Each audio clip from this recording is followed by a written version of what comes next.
The preceding program was paid broadcast. Any ideas, comments, and opinion expressed by the program hosts do not necessarily reflect the views and opinion of the station. The program and its producers are not affiliated with the station. Good afternoon everyone, no? Salamat at tayo po ay may pagkakataon muli no na magkasama ng isang oras no sa ating program sa Faith Focus. And ito po ang inyong lingkod, Pastor Erwin de la Cruz. Nagpapasalamat no sa patuloy ninyong pakikinig sa ating mga listeners no sa 106.1 at sa atin pong mga viewers no sa Boracay Malay Streaming no.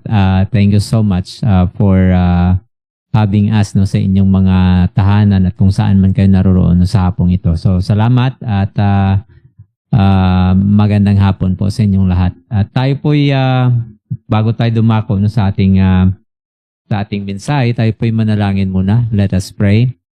Our Father God in heaven, Lord, thank you so much sa hapong ito. Salamat Panginoon sa patuloy ninyong pag-iingat sa bawat isa at salamat sa inyong kabutihan sa pagbibigay ng aming mga pangailangan sa araw-araw. Salamat din Panginoon sa hapong ito na kami po ay binigyan nyo ng pagkakataon na amin pong mapag-aralan muli ang inyong salita. Patawarin mo po kami sa aming kasalanan at linisin mo po ang aming mga puso at isipan Panginoon. Ihanda mo po kami sa inyong salita at nawa Panginoon ay patuloy ka pong kumilos sa aming mga puso at nawa ang inyong salita ay patuloy na tumimo sa aming mga puso, sa aming isipan at maipamuhay namin Panginoon sa araw-araw. Bless Lord, each one of us as we ponder upon your word in Christ's name. Amen. Okay, no? So, isa na namang segment, isang mensahe na naman yung ating pag-aaralan no, sa hapong ito. Ito ay patungkol no, sa ang kahalagahan no, ng karakter sa success. No? The importance of character over success. Ang sabi sa Proverbs chapter 22 verse 1, a good name is rather to be chosen than great riches and a loving favor rather than silver and gold. So, yung ating mundo, no, yung worldview, no, tinatawag, places a high value on success. People admire wealth, of course, no, yung kayamanan, yung mga pera, no, ating mga property, achievements, titles, no, o ano man yung mga titles na nakuha natin, no, and influence and success no, is often measured by what a person has accomplished sa kanyang buhay. However, God measures people differently. Iba yung Panginoon na mag-measure sa atin. Ibang mag-measure ang mundo, no? Iba rin yung Panginoon. No? God no, measures differently. No? So habang ang mundo no, nakafocus, nakatuon yung attention no, sa mga accomplishment, God focuses on character. God focuses on character. Success may open doors, but character determines whether the person can remain faithful. Only those doors are open. So, many people, maraming mga tao no, na they have gained success but lost everything because kulang sila sa character. Others may never become famous. Hindi pa man sila naging sikat, no? Yet they leave a lasting legacy because of their godly na character, no? So, magkaiba yung pananaw ng Panginoon sa mundo. The Bible teaches that who you are is more important than what you achieve, than what you have. Mas importante yung sa Bible, mas importante kung sino ka kaysa kung ano ang meron ka. Yun po yung pananaw ng Panginoon. No? Number one, no? Character reveals who we really are. Ang character, no? Ang ating character, yun yung nagpapakita no? Kung sino tayo. No? Sabi nga sa 1 Samuel chapter 16 verse 7, "For the Lord sit not the man as man sit, no? For man looketh on the outward appearance, but the Lord looketh on the heart." Ang tao, no, ay tumitingin sa panlabas na kaanyuan, habang ang Panginoon ay tumitingin siya sa panloob, no, sa karakter. Success often reveals what is already in the person's heart. Yung success ay actually yun yung sometimes, no, yung reason na makikita yung ating karakter, no. Kung anong na-achieve natin, no? Achievements and positions are but these are, no, things that eventually, no, mag-reveal ng ating, mag-expose ng ating karakter.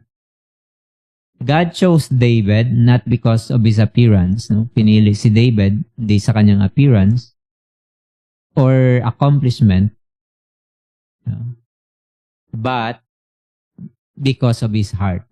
So pinili siya ng Panginoon hindi dahil sa kanyang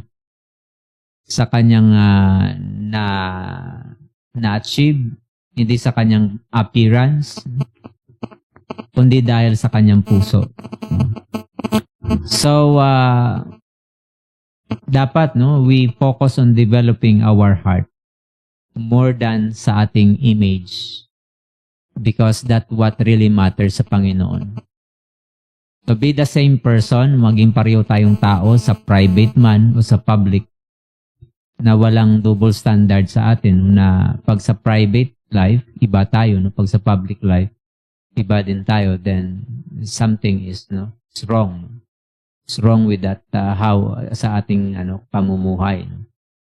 So, anong dapat gawin? No? Ask God, no, to examine your motives.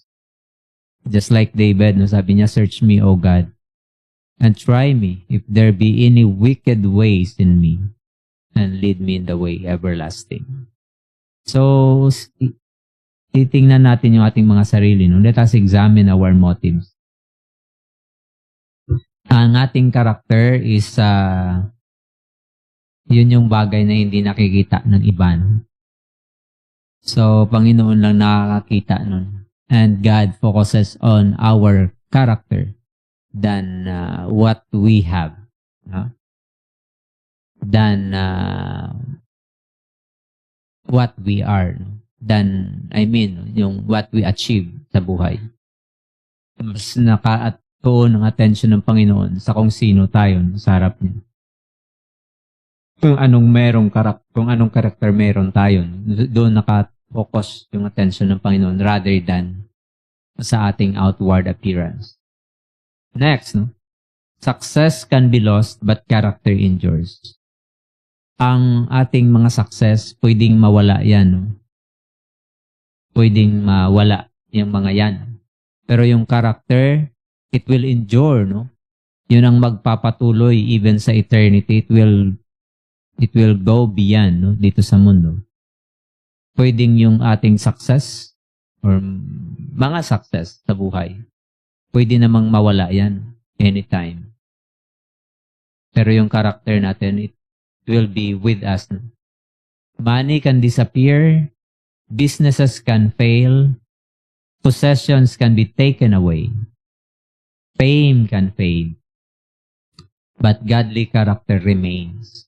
Yun ang yung ating tatandaan. Godly character remains.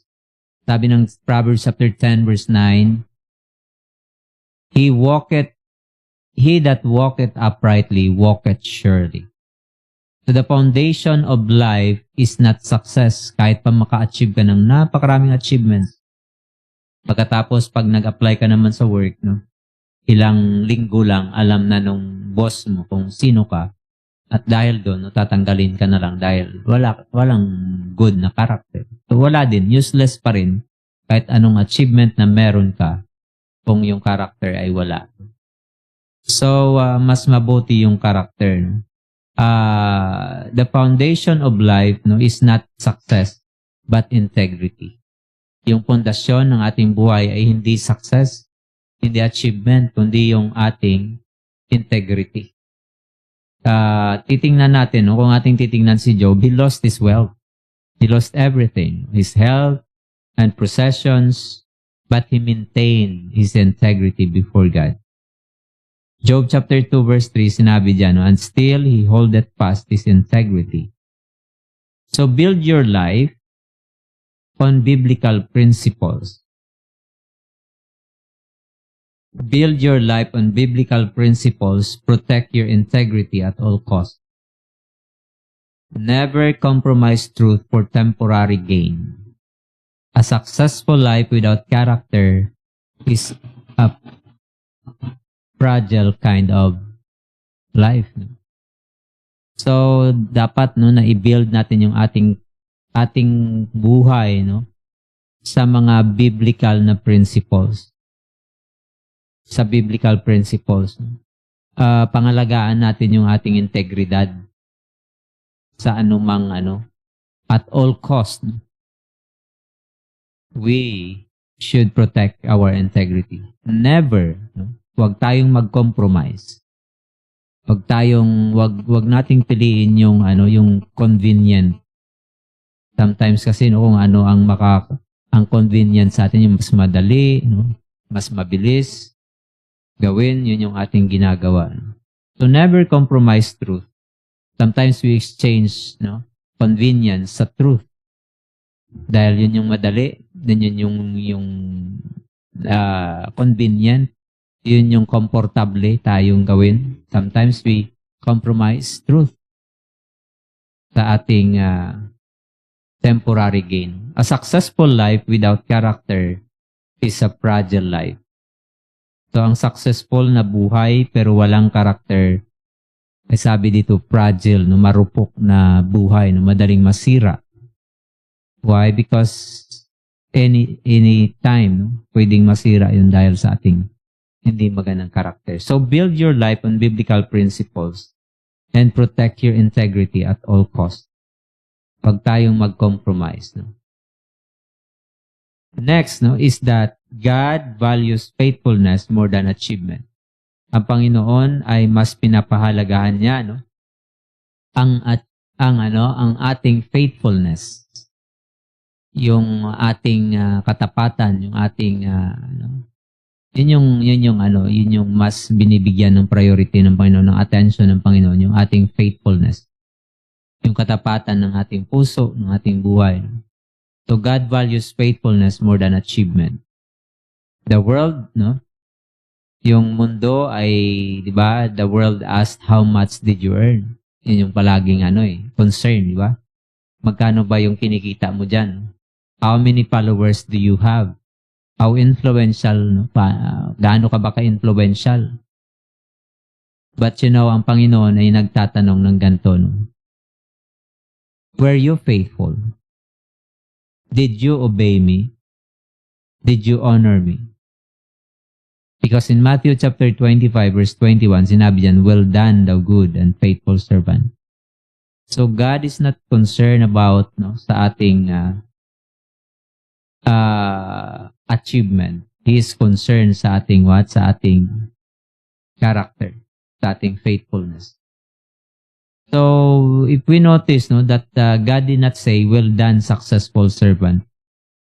Sinabi niya, well done, thou good and faithful servant.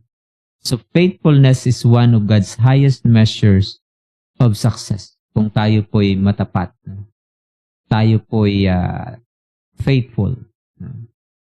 Doon po yung measurement ng Panginoon sa pagiging great. So be faithful in small responsibilities. Serve God, whether other notices or not. Kahit hindi man tayo mapansin, keep on being faithful sa ating mga responsibilities. Serve God whether others notice or not. Seek God's approval above human applause. Huwag tayong maghanap ng approval sa mundo. Huwag tayong maghanap ng palakpak ng mundo. Mas dapat nating pagtuunan ng pansin kung tayo ba ay approve sa Panginoon or hindi. Because God rewards faithfulness more than popularity. Hindi naman magtatanong ang Panginoon sa iyo pagdating mo sa langit, ilan bang followers mo sa Facebook, sa YouTube, No. But God will say, well done, the good and faithful servant. Next, no? Character influences others more than success.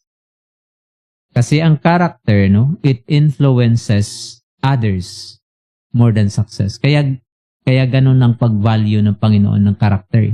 Because character is our light to this world to attract the attention of the world. The more na faithful tayo, the more we attract people to God. And the more we can bring them to Jesus Christ. Diba? When we attract them by our attitude, pag nalaman nilang honest tayo, pag nalaman nilang mabuting tao tayo, pag nalaman nilang faithful tayo, hindi tayo nang iiwan. So pagka nakita nila yung ganun sa atin, then ma-attract, magtataka sila, bakit ano ba tong taong to? Anong meron sa kanya? Saan ba siya nagpupunta? Sa kanya lang malalaman na we go to church. We are faithful in God's word. And then by that, madala natin sila closer sa Panginoon. So character influences others more than success. Kahit sabihin mo pang successful ka, kung negatibo naman yung ating character, nobody would, desire to be with us. Dapat unahin natin yung ating character. Character influences others more than success. So people may admire yung ating success, but they follow our character. A parent's greatest gift to children is not wealth. Yung regalo, mabuti or magandang regalo ng magulang sa kanyang mga anak ay hindi yung kanyang wealth, kundi ang kanyang example ng kanyang godly na character. So, di ba? Naipapamana yan sa mga anak, nakikita nila, ginagaya lang din nila, they follow, it becomes their values in life. Yung mga bagay na mahalaga sa atin, mga bagay na pinaprioritize natin, madadala din yan or makikarry over din yan sa mga anak.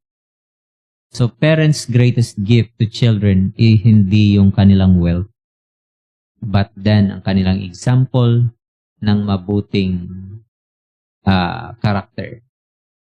The leader's greatest influence is not authority. Hindi authority yung ating influence, but integrity. The more that we have this sa ating buhay, the more na meron tayong nakakapag-invite tayo sa Panginoon. We can draw people to God. Si Paul ay meron siyang may challenge si Apostle Paul to mga believers in 1 Corinthians chapter 11 verse 1. Be followers of me, even as I also am of Christ. His influence came from his example. Makikita natin dito sa verse na to na yung influence niya ay dahil yun sa kanyang integrity. Sabi niya, be ye followers of me, even as I also am of Christ. Dahil followers ni Jesus Christ, he follow Christ. And because he follow Christ, nagiging mabuti yung kanyang puso, yung kanyang pamumuhay. And so, di ba, meron siyang integrity to say, follow me as I follow Christ. So, remember that others are watching. Lagi nating tatandaan. Mga tao ay nakaano lang yan, nakamasid lang yan. They don't, actually, our words doesn't really matter. Our words will only matter if our words will be coupled by our actions.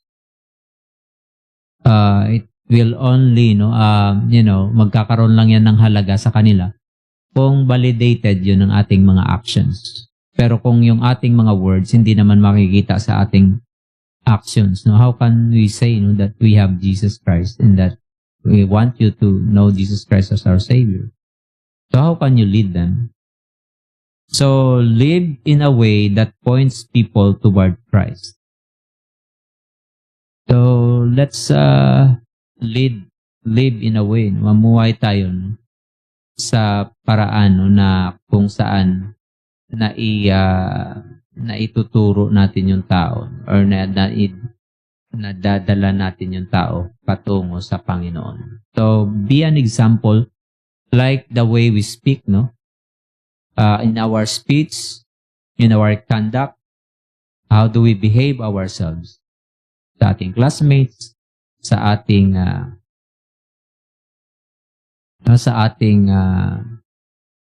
mga kapitbahay, sa ating mga kakilala, sa ating mga friend. No?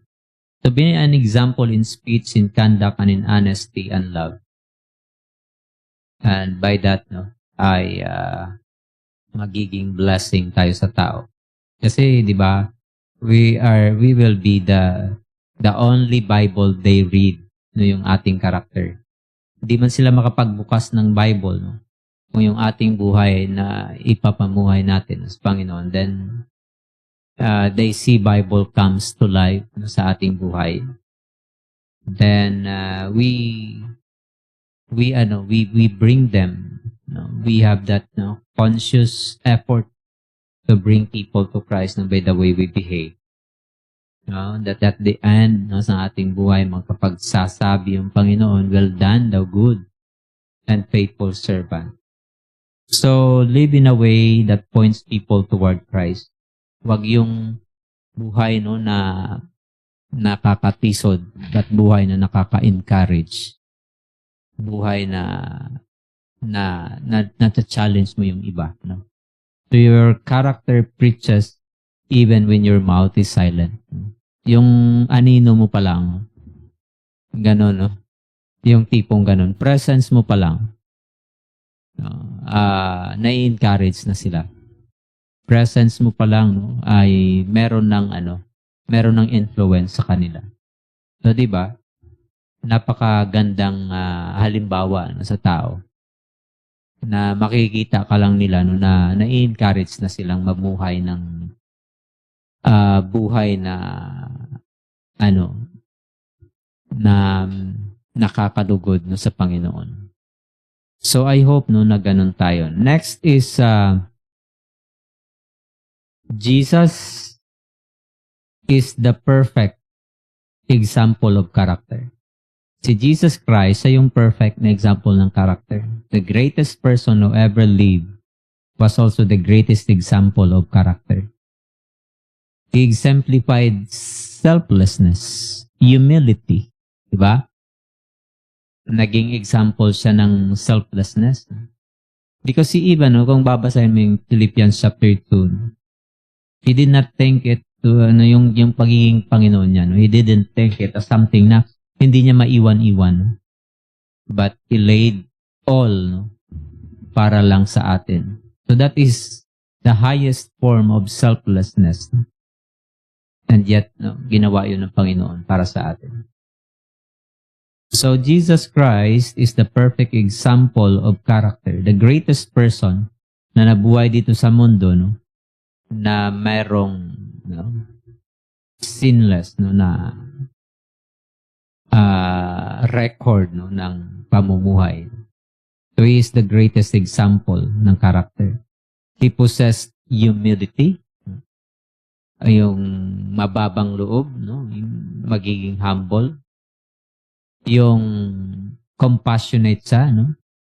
Diba? Napakaraming times na pinakita ni Jesus Christ that He is indeed a compassionate God, a loving God. Like nung wala silang makain, naggumawa si Jesus Christ ng miracle. Like nung nandun sila sa Sea of Galilee, we were about to draw, to sink. But, sa maraming beses, no, yung woman caught in adultery na about to be stoned to death. Pero, hindi niya hinayaan na mangyari yun. At rather, sinabi niya, sino sa inyo yung walang kasalanan? Siya yung unang pumukol ng bato sa ganong paraan, makikita natin yung yung compassion ng Panginoon. He is loving. Kahit sa mga may sakit, sa mga may namatayan, nakikiramay talaga yung ating Panginoon. So, sabi sa Philippians chapter 2 verse 8, and being found in fashion as a man, he humbled himself and became obedient unto death. Jesus was not driven by worldly success, but by obedience to the Father's will. Dahil gusto niyang sundin yung Panginoon sa kanyang, yung Diyos Ama sa kanyang buhay. So, study the life of Jesus Christ and ask this sa sarili mo. Ano bang gagawin ko na makapagbibigay ng honor sa Panginoon? And then allow the Holy Spirit to produce Christ-like na karakter sa iyong buhay. Hayaan mo na kumilos ang banal na Espiritu at magbunga ng katangian na kagaya ni Jesus Christ sa iyong buhay. Ang goal ng Christian life is not merely success. It's not about success. It's about Christ-likeness. Pwede tayong ma-fail, pwede tayong maging failure, in terms of academic, but yung ating character ay mabuti sa kapwa. Pwedeng ganun. Kasi yung goal naman talaga ng Panginoon sa ating buhay ay maging Christ-like tayo. He did not come here para bigyan tayo ng success. Ang gusto ng Panginoon, yung success, it's okay, Di masama kung meron kang success na godly na mga successes and achievements. Why not, But then, ang Panginoon ay binibigyan niya ng mas malaking halaga yung Christ-likeness. At yun yung dapat patunguhan ng ating buhay bilang Kristiyano. Yun yung nais mangyari ng Panginoon sa ating buhay. And then next is character is developed through trials. Yung ating mga ugali ay nade-develop na-improve. Nagkakaroon ng progress sa growth. Sa pamamagitan ng mga pagsubok sa buhay. So God often uses difficulties to shape character. Yun yung kadalasan ginagamit ng Panginoon. Yun yung isa sa pinakamagandang tools ng Panginoon to shape us, to mold us, because He wants us to be a living sacrifice. Romans chapter 5 verse 3 to 4, sabi dito, tribulation worketh patience, and patience experience, and experience hope. Success may impress people, but trials build character. Pwede namang mag-impress yun ng yung sa tao, yung success. But ang trials, yun yung makakapag-build ng ating character. Yun yung mag-build ng ating character. Si Joseph, Joseph's character was developed in slavery. Do we know that? Na naging mabuting tao na-develop pa lalo yung kanyang skill, at yung kanyang faithfulness nung maging slave siya. So, Joseph's character was developed in slavery and in prison bago siya nag-rule sa Egypt. Sino pa? Si Moses, Moses spent 40 years in the wilderness bago niya na-lead, bago niya ganap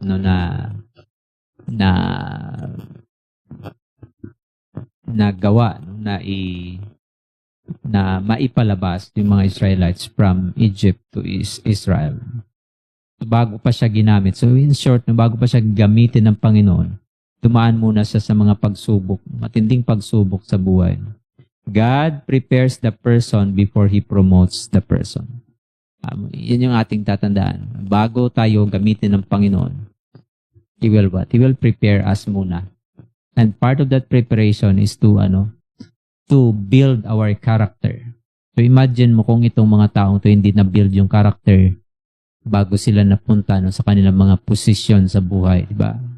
They could come out as proud people. They could come out as someone na walang magandang asal. Pero inuna mo ng baguhin ng Panginoon because God cannot use a person na proud. God cannot use a person who is selfish. God will only use people. What person? Broken. At saka yung yung na-build yung character. At bago mangyari yun, dadaan tayo sa pagsubok. Walang shortcut. Even Jesus Christ has, or nag-undergo si Jesus Christ ng mga maraming pagsubok. Kung babasahin mo yung book of Hebrews chapter 4 verse 13 to 16, makikita mo dyan that he was tempted in all points. Sa lahat ng aspeto ng buhay, na-test din siya. Nasubok din siya. So, yun yung pinagdaanan ng Panginoon. So, he didn't even reach that the crown without the cross. So, we are not greater than our master, sabi niya. The servant is not greater than the master. Kung yung master natin dumaan sa ganon, then tayo din. So, kung ating titingnan, si Joseph's character was developed in slavery and in prison before he ruled Egypt. Si Moses, before leading Israel, and God prepares the person before He promotes the person. So do not waste your trials. Allow hardship na para strengthen yung buhay mo at yung faith mo, and trust God's process of growth.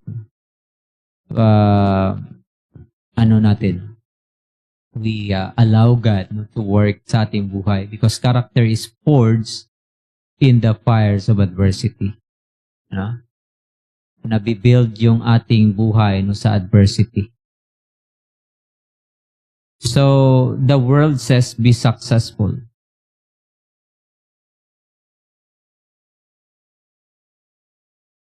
So, ganon yung ating, but yun yung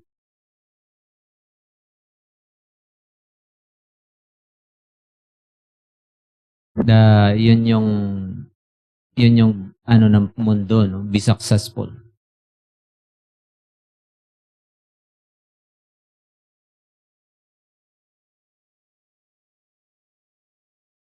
So, do not waste your trials. Allow hardship. Allow hardship to work sa iyong buhay. And those will build your character. And trust God's process. Manampalataya tayo doon sa proseso ng Panginoon. Kung paano siya mag-work sa ating buhay. At gagamitin niya yung kanyang salita, yung mga trials to mold us, to shape us into a person na magagamit niya sa gawain. So in conclusion, the world says be successful, but ang Panginoon ang nagsasabi sa atin, be faithful. Yung mundo, sasabihin niya muna na build your reputation. But God says build your character. A person with success but no character is headed for failure. So yung tao na merong success sa buhay, na walang karakter, eventually, papunta din talaga sila sa destruction ng buhay. So, ganon, dapat ma-build muna yung ating karakter bago yung success. So, let's go back sa sinabi sa Proverbs chapter 22 verse 1. Sinabi dyan, a good name is rather to be chosen than great riches. So, at the end of life, people may not remember how much money we made. Hindi na yun maaalala ng tao.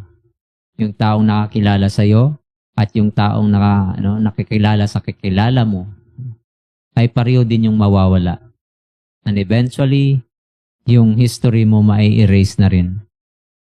In a matter of third generation, mga nabubuhay sa mga time na yun, hindi nakakilala sa'yo. But kung anong nagawa natin sa Panginoon, it will remain. So at the end of life, people may not remember how much money we made, how many awards we won, or how famous we became, but they will remember our character our faithfulness and our walk with God. And even until now, no? Even until now, makikita natin, no? Sa Bible na even until now, the life of the people, no, who walk according to God's word and according to God's way are those people na naaalala ngayon. Joseph, David, Daniel, Moses, no, sila yung mga taong dumaan sa na-build yung character nila at ngayon, no, even though napatay na sila, and yet their example remains. No? So, what areas, no, let's ask ourselves, am I more concerned about success or character? Mas concerned ba tayo sa success or sa ating character? What areas of my life, no, of my character need growth? Ano bang area, no? Ano bang area ng buhay mo? Aspeto ng buhay mo na kailangan ng paglago, kailangan ng improvement, no? If success comes, will my character be strong enough to sustain it? So kung meron ba tayong mga successes sa buhay, magiging mabuti ba yung ating character? No? So a person na hindi mabuti yung character tapos nagkaroon ng success, no, will only become proud of himself. Magiging proud siya. Hindi niya makikita yung kanyang sarili as someone who receive it because of the goodness of God. So, what areas of your character need growth? If success come, pag dumating ba yung success, will my character be strong enough to sustain it? Kaya bang i-sustain ng aking character yung aking success? So, may God help us pursue, no, not merely success, but a Christ-like character that honors Him and blesses others. So, sana nga, no, ang Panginoon ay tulungan tayo, no, na i-pursue yung godliness than successes, no, in life. Yung success, no, secondary na lang yun eh. Once na maging mabuting tao tayo, it will follow. Yung success, ano na lang yan, bonus na lang yan. Pagka tayo ay lumakad ng mabuti, no, at maging mabuting tao tayo sa harap ng Panginoon, naturally, no, it will come, no, yung mga success na yan.